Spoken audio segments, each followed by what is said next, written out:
जय श्री कृष्ण। श्रीमद् भगवत गीता अध्याय 13 श्लोक 26। अन्ये त्वेव वम जानन्ता श्रुत्वान्येभ्य उपासते तेपि चाति तरन्त्येव मृत्युम श्रुति परायणः।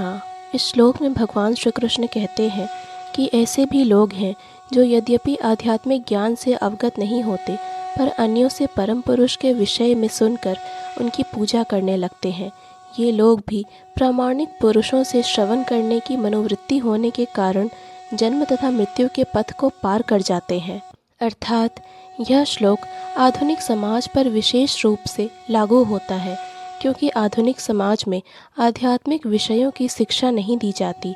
कुछ लोग नास्तिक प्रतीत होते हैं तो कुछ अजेयवादी तथा दार्शनिक, लेकिन वास्तव में इन्हें दर्शन का कोई ज्ञान नहीं होता। जहाँ तक सामान्य व्यक्ति की बात है, यदि वह पुण्यात्मा है तो श्रवण द्वारा प्रगति कर सकता है।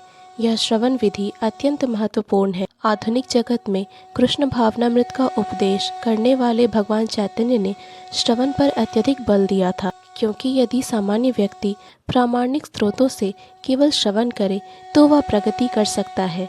विशेषतया चैतन्य महाप्रभु के अनुसार यदि वह हरे कृष्ण कृष्ण कृष्ण हरे हरे, हरे राम राम राम हरे हरे इस दिव्य ध्वनि को सुने। इसीलिए कहा गया है कि सभी व्यक्तियों को सिद्ध पुरुषों से श्रवण करने का लाभ उठाना चाहिए और इस तरह क्रम से प्रत्येक वस्तु समझने में समर्थ बनना चाहिए। तब निश्चित रूप से परमेश्वर की पूजा हो सकेगी। भगवान चैतन्य महाप्रभु ने कहा है कि इस युग में मनुष्य को अपना पद बदलने की आवश्यकता नहीं है, अपितु उसे चाहिए कि वह मनोधार्मिक तर्क द्वारा परम सत्य को समझने के प्रयास को त्याग दे। उसे उन व्यक्तियों का दास बनना चाहिए जिन्हें परमेश्वर का ज्ञान है। यदि कोई इतना भाग्यशाली हुआ कि उसे शुद्ध भक्त की शरण मिल सके और वह उससे आत्म साक्षात्कार के विषय में श्रवण करके उसके पद चिन्हों पर चल सके तो उसे क्रमशः शुद्ध भक्त का पद प्राप्त हो जाता है।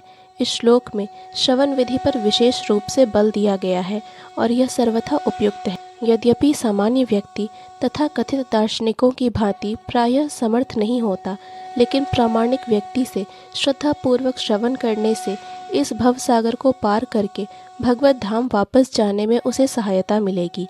जय श्री कृष्ण। पूर्ण भगवत गीता के श्लोकों को सुनने और समझने के लिए कृपया इस चैनल को सब्सक्राइब करें। वीडियो पसंद आया हो तो लाइक और शेयर करें।